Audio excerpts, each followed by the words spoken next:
Legendary sports columnist Stan Hochman once wrote about K.O. Becky that she was the size of a ripe pineapple and just as sweet.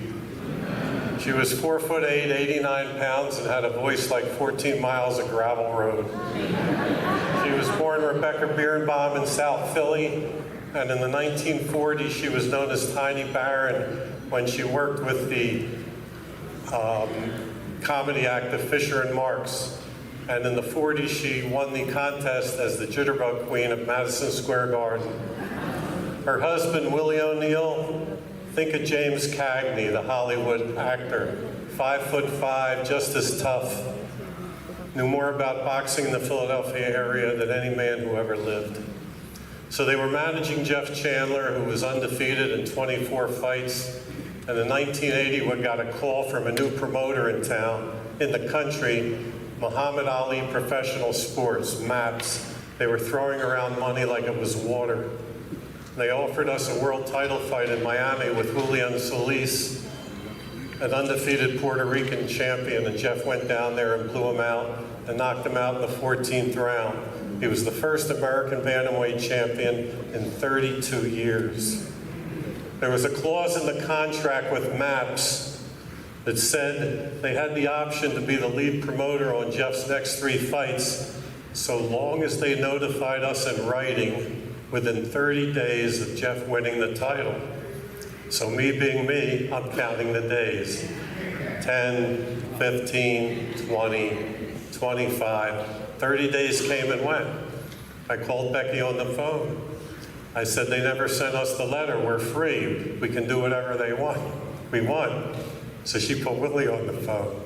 Now Willie had done time in prison for second-degree murder. He was no wallflower. So I said, Willie, we're free. He said, what's wrong with you? He said, why would you want to screw the very people who had gotten us a title fight when no one else could? He said, we don't do business like that. I said, you're right, forget I said anything. But I stored that in my memory. So 36 years later, I'm working with a fighter out of Camden, New Jersey named Jason Sosa, and I couldn't get him on television. So the way the business is today, I had to go partners with Top Rank. So on December 15th, we fought another Top Rank fighter named Nicholas Walters on HBO, and Jason got a draw, which put him in the top 10, but nobody thought he deserved it. And Top Rank wasn't happy, and all of a sudden we couldn't get a fight. So 6 months later, I got a call from a promoter named Samson Lukowitz, who offered Jason a title fight in Beijing, China against Javier Fortuna, and Jason went over there and knocked him out to win the WBA junior lightweight title. Samson also had a clause in the contract that said he had to notify us after each fight that he was picking up the option for the next fight. Top Rank had nothing, so Samson got us a fight in Monte Carlo with Steve Smith, and Jason won that. And then all of a sudden, Top Rank called, and they had a fighter named Vasil Lomachenko. It was going to be Jason's biggest purse ever. So we agreed on the price. I said, what about Samson? He's got a contract. So the lawyer from Top Rank called me and said, did he send you a letter? I said, no. So the lawyer said, he's out. I said, what do you mean he's out? He said, he didn't send you a letter. I said, we're not fighting until Samson gets paid. I don't care if he sent us a letter or not. I talk to this man every week. Well, you should have heard the threats. You no good motherfucker, you know, we're gonna sue your ass.